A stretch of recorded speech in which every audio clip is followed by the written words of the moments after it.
എന്തൊക്കെ ഉണ്ടായി അതെല്ലാം അവരെ രേഖപ്പെടുത്തുകയും ചെയ്തിട്ടുണ്ട്. ഈ സോണിയാഗാന്ധിയെ സംബന്ധിച്ചുള്ള ചോദ്യങ്ങളും ഉണ്ടായിരുന്നു അവിടെ പോയതുമായി ബന്ധപ്പെട്ട്, അതാണല്ലോ? അല്ല, അത് സ്വാഭാവികമായുള്ള ചോദിക്കേണ്ട ചോദ്യങ്ങൾ അവർ ചോദിച്ചതിന് മറുപടി പറഞ്ഞിട്ടുണ്ട്. ഇതിലേറ്റവും പ്രശ്നം ഇപ്പോൾ SIT അങ്ങേ ചോദ്യം ചെയ്യണമെന്ന് ആവശ്യപ്പെട്ട് CPM നേതാക്കളൊക്കെ സംസാരിക്കുന്നുണ്ടായിരുന്നു. ഇതിലൊരു രാഷ്ട്രീയ ഇടപെടൽ സംശയിക്കുന്നുണ്ടോ SIT ചോദ്യം ചെയ്യാൻ വിളിപ്പിച്ചതിൽ? ഒരു മറുപടി ഞാൻ പറയാം. നിങ്ങൾ എത്ര കിടന്ന് ആലോചിക്കുകയും നിങ്ങൾ എത്തൊക്കെ സംപ്രേഷണം ചെയ്താലും മരമുറി ചാനൽ എന്ത് കാണിച്ചാലും ആ കാണിക്കുന്നതനുസരിച്ച് ഇനിയിപ്പോൾ ഉള്ള നാളുകളിൽ വരാൻ പോകുന്ന തെരഞ്ഞെടുപ്പ് കഴിഞ്ഞാൽ UDF അധികാരത്തിൽ വരും. UDF അധികാരത്തിൽ വരുമ്പോൾ ഈ മരമുറി ചാനലിൻ്റെ എല്ലാ കാര്യങ്ങളും അന്വേഷണം നടത്താൻ വേണ്ടി ഞങ്ങൾ മുൻപന്തിയിൽ ആയിരിക്കും എന്നുകൂടി നിങ്ങളെ അറിയിക്കുകയാണ്. അതൊന്ന് പറഞ്ഞ് നിങ്ങളുടെ മാനേജ്മെന്റിനെ കൂടി അറിയിക്കുന്നത് നന്നായിരിക്കും എന്നുകൂടി ഞാൻ ഈ അവസരത്തിൽ പറയാം. തദ്ദേശ തെരഞ്ഞെടുപ്പിലെ ഒരു ചർച്ചാ വിഷയം എന്ന് പറയുന്നത് ശബരിമല സ്വർണ്ണക്കൊള്ളയായിരുന്നു. അന്ന് ഈ പോറ്റി കയറ്റി എന്ന് പറയുന്ന ആ ഒരു ഗാനം, ഇപ്പോൾ ഈ ഭരണപക്ഷ അംഗങ്ങൾ ആരോപിക്കുന്നത്, പ്രത്യേകിച്ച് മന്ത്രിമാരൊക്കെ പറയുന്നത് ആ ഗാനം തിരിച്ചു പാടേണ്ടി വരുമ്പോൾ UDF പ്രതിരോധത്തിലാവുകയാണ്. കാരണം UDF കൺവീനറാണ് ഇപ്പോൾ ഈ ഒരു മൊഴിയെടുപ്പിന് വേണ്ടി അന്വേഷണ സംഘം വിളിപ്പിച്ചിട്ടുണ്ട്. അപ്പോൾ അത് രാഷ്ട്രീയപരമായി എങ്ങനെയാണ് കാണുന്നത്? UDF കൺവീനറെ ഒന്ന് വിളിപ്പിച്ചു എന്ന് കരുതി ഞാൻ അതിനകത്തൊന്നും വലിയ രാഷ്ട്രീയമായി ഒന്നും കാണുന്നില്ല. അതിനകത്ത് ഉള്ള കാര്യങ്ങൾ അവർക്ക് അന്വേഷണം നടക്കണം. ആ അന്വേഷണം നടക്കേണ്ട അവസരത്തിൽ അവർ കാര്യങ്ങൾ ചോദിക്കുമെന്ന് മനസ്സിലാക്കിക്കൊണ്ട് തന്നെയാണല്ലോ ഞാൻ ചെല്ലാമെന്ന് പറഞ്ഞ്. ഞാൻ ഒളിച്ചോടിയല്ലല്ലോ പോയത്. ഞാൻ നേരെ അവിടെ ചെന്നതിന് ശേഷം അവിടെയുള്ള ചില ഉദ്യോഗസ്ഥന്മാരാണ് ഇവരെ എല്ലാവരെയും ഞാൻ ഇവരെ എന്ന് പറയുമ്പോൾ നിങ്ങൾ ഉൾപ്പെടെയുള്ള ആളുകളെ വിളിച്ചു വരുത്തിയെന്ന് എനിക്ക് നന്നായിട്ടറിയാം. എന്നിട്ട് ഉദ്യോഗസ്ഥന്മാർ എന്നോട് പറഞ്ഞു, സാർ നമുക്ക് പുറകിക്കട പോകാൻ വഴിയുണ്ടെന്ന് പറഞ്ഞു. ഞാൻ പറഞ്ഞു, ഞാൻ പുറകിക്കട പോകുന്നില്ല, നേരെ തന്നെ മുമ്പിലൂടെ ഇറങ്ങി വന്ന് നിങ്ങളെ കണ്ടിട്ടേ പോരത്തുള്ളൂ എന്ന് ഞാൻ അവരോട് പറഞ്ഞ അനുസരിച്ച് തന്നെയാണ് വന്നത്. അപ്പോൾ അതനുസരിച്ച് വന്നു, എല്ലാവരെയും കണ്ടു.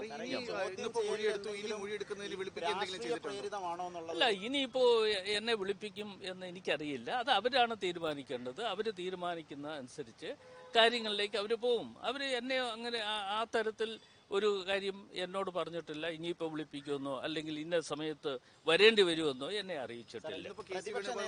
തിരഞ്ഞെടുപ്പ് മുന്നിൽ കണ്ടുള്ള ഒരു വേട്ടയാടലെന്നാണ്. അപ്പോൾ ആ രീതിയിൽ തന്നെയാണ് സംശയം. എന്താ, ഇപ്പോൾ തെരഞ്ഞെടുപ്പാണ്. മാത്രമല്ല UDFന്റെ നേതൃത്വത്തിൽ ഇന്നലെ ഞങ്ങൾ ഉപ്പളയിൽ നിന്നും ജാഥ ആരംഭിച്ചു. അതിഗംഭീരമായ ജാഥയാണ് അവിടെ നിന്നും ഇങ്ങോട്ട് വന്നത്. ആ ജാഥ വരുന്ന അവസരത്തിൽ എന്നെ പ്രതിപക്ഷ നേതാവും അതുപോലെ KPCC പ്രസിഡന്റും അടക്കമുള്ള ആളുകൾ അവരോട് ചോദിച്ച് ഞാൻ പറഞ്ഞതിന് ശേഷം എന്ന് വെച്ചാൽ ശ്രീ M. മുരളിയുടെ നിര്യാണവുമായി ബന്ധപ്പെട്ടുകൊണ്ട് ആ ചടങ്ങിൽ പങ്കെടുക്കണമെന്ന് പറഞ്ഞപ്പോൾ എന്നോട് പോകാൻ അനുവദിച്ചതനുസരിച്ചാണ് ഇന്നലെ തന്നെ പോരാൻ തീരുമാനിച്ചത്. പോരുന്ന അവസരത്തിൽ എന്തായാലും ഇവരെ കൂടി കാണണം എന്ന് പറഞ്ഞപ്പോൾ ഞാൻ കാണാൻ പോയി. മുഖ്യമന്ത്രിയുടെ ഓഫീസിന്റെ ഇടപെടലുണ്ടെന്നുള്ള ആക്ഷേപം പ്രതിപക്ഷം ഉന്നയിക്കുന്നുണ്ട്. ഈ ചോദ്യം ചെയ്യലും അതിന്റെ അല്ല, ഫോട്ടോ വെച്ച് കാര്യങ്ങൾ എടുക്കുകയാണെങ്കിൽ അടൂർ പ്രകാശിനെ മാത്രം ചോദ്യം ചെയ്താൽ പോരാ.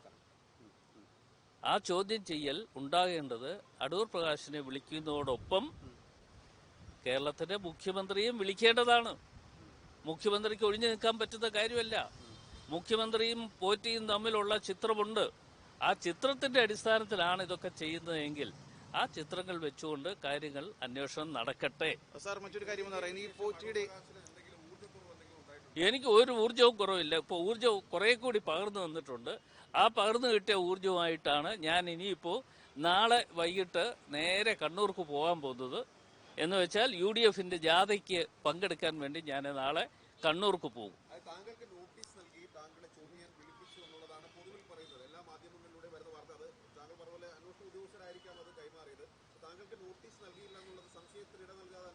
എനിക്ക് ഒരു നോട്ടീസും നൽകിയിട്ടില്ല.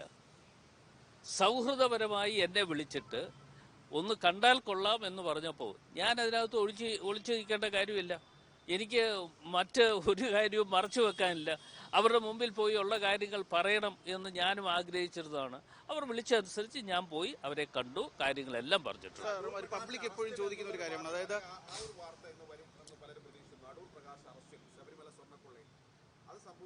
അല്ല, അത് ആഗ്രഹിച്ച ചില ആളുകളുണ്ട്. പക്ഷെ ആഗ്രഹിച്ച ആളുകൾക്ക് അത് ആഘോഷിക്കാൻ കഴിഞ്ഞിട്ടില്ല. അതുകൊണ്ടാണ് ഞാൻ പറഞ്ഞത്, ഈ ആഘോഷിക്കാൻ വേണ്ടി ഇരുന്ന ആളുകളെ സംബന്ധിച്ച് ഞങ്ങൾക്കൊക്കെ അറിയാം ആരൊക്കെയാണ്, എന്തൊക്കെയാണ്, എങ്ങനെ ആഘോഷിക്കാൻ പോകുന്നുവെന്ന്. UDF അധികാരത്തിൽ വരും എന്ന് എല്ലാവരെയും ഒന്ന് ഓർമ്മിപ്പിക്കുകയാണ്. പ്രത്യേകിച്ച് നമ്മുടെ പിന്നെ ഞാൻ ചാനലിൻ്റെ പേര് പറയുമ്പോൾ നിങ്ങൾ വിഷമിക്കും. എങ്കിലും ചാനലിൻ്റെ പേര് തൽക്കാലം പറയുന്നില്ല. അത് നിങ്ങളുടെ മാനേജ്മെന്റ് അറിയിക്കുക. ഇതൊക്കെ അന്വേഷണം നടത്താൻ ഇനിയും ഇത് വെറുതെ ഇരിക്കുമെന്ന് ആരും കരുതണ്ട. രാജു എബ്രഹാമിന്റെ ചിത്രമുണ്ട്, കടകംപള്ളിയുടെ ചിത്രമുണ്ട്, മുഖ്യമന്ത്രിയുടെ ചിത്രമുണ്ട്. രാജു എബ്രഹാം അല്ല, അത് നിങ്ങൾ ഒരു കാര്യം ചെയ്യും. നിങ്ങളൊരു കാര്യം ചെയ്യും.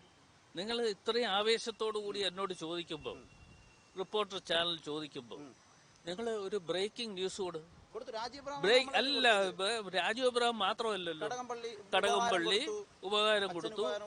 പിന്നെ അതേപോലെ തന്നെ മുഖ്യമന്ത്രി ആയിട്ടുള്ള ചിത്രം ഉണ്ടല്ലോ, ഒന്ന് കൊടുക്ക്. നിങ്ങൾക്ക് തൻ്റെ ഇടമുണ്ടോ? നിങ്ങൾ മുഖ്യമന്ത്രിക്ക് വേണ്ടി മുഖ്യമന്ത്രി പറയുന്നതനുസരിച്ച് കാര്യങ്ങൾ ചെയ്യുമ്പോൾ, ഇത് രണ്ടോ മൂന്നോ മാസക്കാലം കഴിയുമ്പോൾ ഭരണം മാറും എന്ന് ഓർത്തിരുന്നാൽ നന്നായിരിക്കും എന്ന് മാത്രമേ ഞാനിപ്പോ തൽക്കാലം പറയുന്നുള്ളൂ. കാരണം ഈ സാർ നേരത്തെ പറഞ്ഞു ഉണ്ണികൃഷ്ണൻ പോറ്റി സോണിയാഗാന്ധിയായിട്ടുള്ള അപ്പോയിന്റ്മെന്റ് ഉണ്ടെന്ന് പറഞ്ഞു, അങ്ങനെ വിളിച്ചണിച്ചെന്നാണ്. അപ്പോൾ ഈ ഉണ്ണികൃഷ്ണൻ പോറ്റിയായിട്ടുള്ള ഒരു അടുപ്പം എങ്ങനെയാണ്? സാറിന്റെ മണ്ഡലത്തിൽപ്പെട്ട ആളാണ്. എന്റെ മണ്ഡലത്തിൽപ്പെട്ട ആളാണ്. ഇപ്പൊ നിങ്ങൾ എന്റെ മണ്ഡലത്തിൽപ്പെട്ട ആളാണെങ്കിൽ നിങ്ങളൊരു ആവശ്യം എന്നോട് പറഞ്ഞാൽ അത് ഞാൻ കേൾക്കും. അത് കേൾക്കുക എന്ന് പറയുന്നത് ആവശ്യത്തിനനുസരിച്ച് നിങ്ങൾ പറയുന്ന കാര്യങ്ങൾ കേട്ടുകൊണ്ട് നിങ്ങൾക്ക് വേണ്ടി എന്തെങ്കിലും ചെയ്യാൻ കഴിയുമോ എന്ന് ഒരു പൊതുപ്രവർത്തകൻ എന്നുള്ള നിലയിൽ ചെയ്യേണ്ട ഉത്തരവാദിത്വങ്ങൾ എന്റേതാണ് എന്ന് കണ്ടുകൊണ്ട് തന്നെ ഞാൻ പ്രവർത്തിക്കും. ഈ ഗോവർദ്ധന ചിത്രം സാർ എന്തെങ്കിലും ഉപഹാരം വാങ്ങിച്ചു അല്ലെങ്കിൽ അവരൊരു സമ്മാനം നൽകും? ഇല്ല, അതിനൊക്കെ മറുപടി കൊടുത്തിട്ടുണ്ട്. കൃത്യമായി മറുപടി കൊടുത്തിട്ടുണ്ട്. ആ കൃത്യമായ മറുപടി അവര് സ്വീകരിച്ചിട്ടുമുണ്ട്. എന്നോടൊന്നും ഇതുവരെ പറഞ്ഞിട്ടില്ല.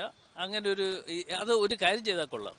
നിങ്ങൾ ഈ ബ്രേക്കിംഗ് ന്യൂസ് കൊടുത്ത ആളുകളൊക്കെ തന്നെ ഇതുകൂടെ കൊടുക്കണം. എനിക്ക് നോട്ടീസ് കിട്ടിയിരുന്നില്ല, നൽകിയിട്ടല്ല എന്നെ വിളിപ്പിച്ച്. അതുകൂടെ ഒന്ന് ദയവായി കൊടുത്താൽ വളരെ സന്തോഷമുള്ള ഒരു കാര്യമായിരിക്കും. അത് നിങ്ങൾ കൊടുക്കുമെന്ന് ഞാൻ പ്രതീക്ഷിക്കുക. അല്ല, അവിടെ ഉണ്ടല്ലോ, ആളുകളുണ്ടല്ലോ. പോലീസ് ആസ്ഥാനത്ത് കുറെ ആളുകളെ ഇപ്പോൾ അഡീഷണൽ ആയിട്ടൊക്കെ വെച്ചിട്ടുള്ള ആളുകളൊക്കെ അതിന് തയ്യാറായി ഇപ്പോൾ ഇന്നടുത്ത് വന്നിട്ടുണ്ട്, എവിടെ ഇരിക്കുകയാണ്, ഇത്ര സമയമായി, ഇതെല്ലാം കൃത്യമായി തരാൻ നിങ്ങൾക്ക് ആളുണ്ടായിരുന്നല്ലോ. അതിനൊക്കെ സംശയം വേണ്ട. വിളിച്ചാൽ ഞാൻ പോവും, ഇനിയും വിളിച്ചാലും പോവും. അതിനൊരു സംശയമില്ല. ഒളിച്ചോടി പോകുന്ന പ്രശ്നമില്ല. നിങ്ങളോട് നേരത്തെ തന്നെ പറഞ്ഞതാണ്, ഒളിച്ചോടി അടൂർ പ്രകാശ് പോയില്ല. പോകുന്നത് നിങ്ങളെ കൂടി അറിയിക്കും. ഞാൻ എല്ലാവരെയും കൃത്യമായി അറിയിക്കാൻ വേണ്ടിയാണ് നേരെ മുമ്പിക്കടെ ഇറങ്ങി വന്ന് എല്ലാവരെയും കാണാൻ വേണ്ടി തയ്യാറായപ്പോൾ അവിടെ ഭയങ്കര പ്രശ്നമായിപ്പോയി. അപ്പോൾ ബ്രേക്കിംഗ് ന്യൂസ് കൊടുത്തവരെല്ലാം ഇങ്ങനെ എന്ത് ചെയ്യണമെന്ന് അറിയാതെ നിൽക്കുന്ന സമയമാണ്.